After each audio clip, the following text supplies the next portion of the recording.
살아서 딸을 만나고 싶으면 대답해요. 강세리 목소리가 귓가를 찔렀습니다. 엄마가 세리 손에 있다는 사실.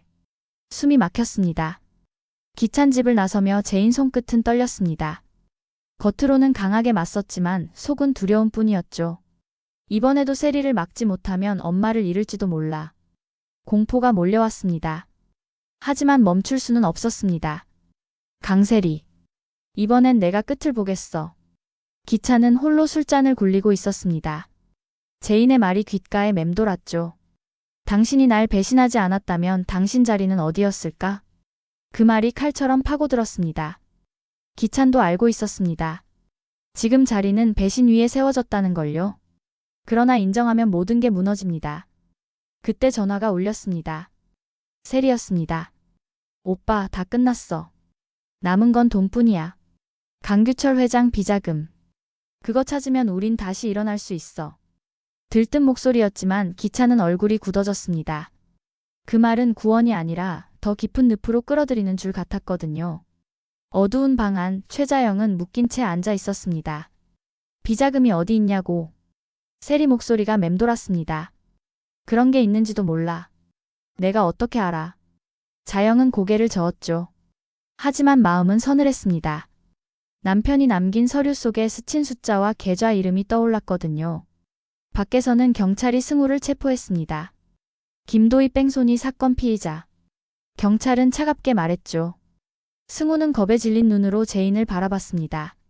누나, 나 아니야. 진짜 아니야. 제인은 그의 어깨를 붙잡았습니다. 알아. 네가 그런 애 아닌 거 나도 알아. 변호사 보낼 거야. 그 전까진 아무 말도 하지 마. 승우는 고개를 끄덕였습니다. 누나, 엄마 꼭 찾아와. 보고 싶어. 제인은 눈물이 차올랐지만 꾹 삼켰습니다. 찾을 거야. 무슨 일이 있어도. 그때 도윤이 도착했습니다. 승우가 왜 끌려갑니까? 도희를 죽게 만든 진범은 따로 있는데. 분노로 목소리가 갈라졌습니다. 제인은 도윤의 어깨를 붙잡으며 말했습니다. 맞아요. 이건 누군가의 조작이에요. 승우를 희생양으로 세운 거죠. 필요한 건 증거예요. 도윤은 이를 악물고 고개를 끄덕였습니다. 끝까지 갑시다. 도희를 위해서도 승우를 위해서도. 세리는 납치 장소 CCTV를 확인했습니다. 화면이 잠시 끊겼다가 돌아왔는데 그림자가 스쳤습니다. 세리는 이를 악물었죠. 안에서 손 쓰는 놈이 있네. 제인은 집에 돌아와 엄마 방 앞에 섰습니다. 엄마, 제발 무사히 돌아와 주세요. 그녀는 두 손을 모으며 속삭였죠. 그리고 눈을 떴을 때 얼굴은 결의로 굳어 있었습니다. 강세리. 이번엔 끝을 본다.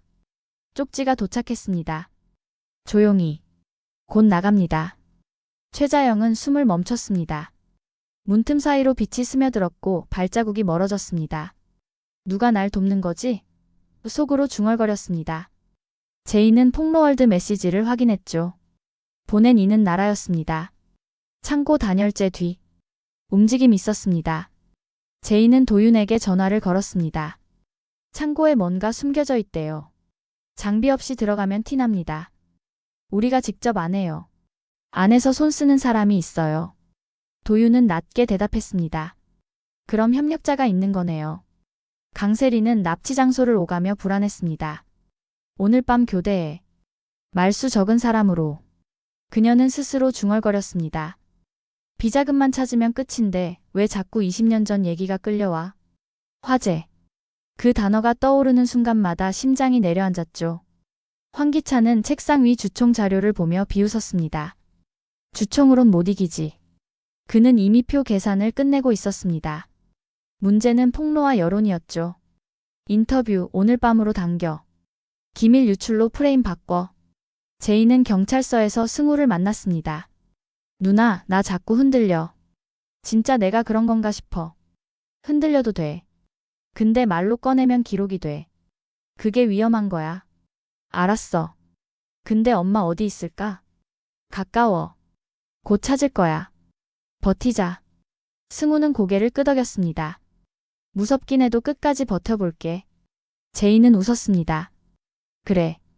우리 승우 버티는 건 잘하잖아. 도윤이 새 제보를 들고 왔습니다. 보험금이 흐트러졌습니다. 화재 때 보험금 일부가 하청으로 빠졌다가 H&K로 갔어요. 제이는 숨을 고르며 말했습니다. 그럼 불과 돈이 같은 문서에 묶여 있다는 거네요. 맞습니다. 두 개를 붙들라는 힌트, 그거였네요. 그날 밤 폭로월드에 새 영상이 올라왔습니다.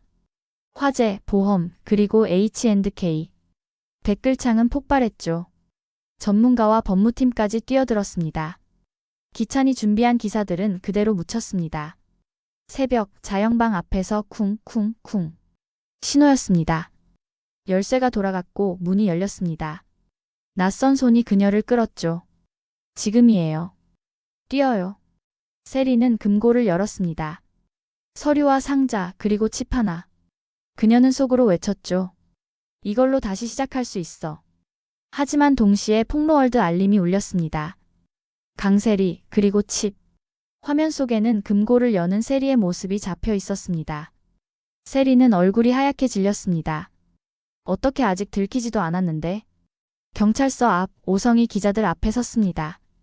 20년 전 화재가 났던 골목에 제가 있었습니다. 그날 난로를 넘어뜨린 건 황기찬의 어머니였습니다. 사람들이 술렁였습니다. 오성의 목소리는 떨렸지만 단호했습니다. 그 불로 제 아내는 죽었고 도윤의 아버지도 목숨을 잃었습니다. 나라의 얼굴은 창백해졌습니다.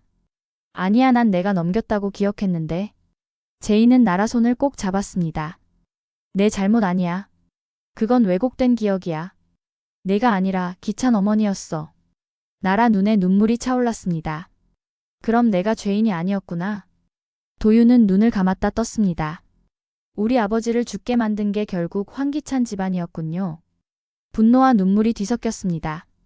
제이는 고개를 끄덕였습니다. 이제 진실이 드러났어.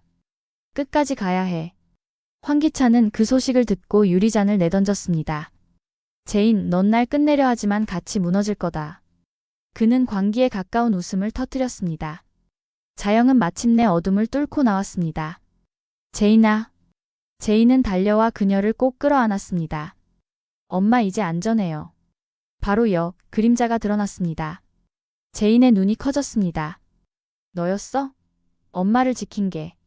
정체가 드러나는 순간 장면은 어둠 속으로 삼켜졌습니다. 오늘 이야기는 여기까지였습니다. 끝까지 들어주셔서 정말 감사드리고요. 다음 이야기가 궁금하시다면 구독과 좋아요 꼭 부탁드립니다.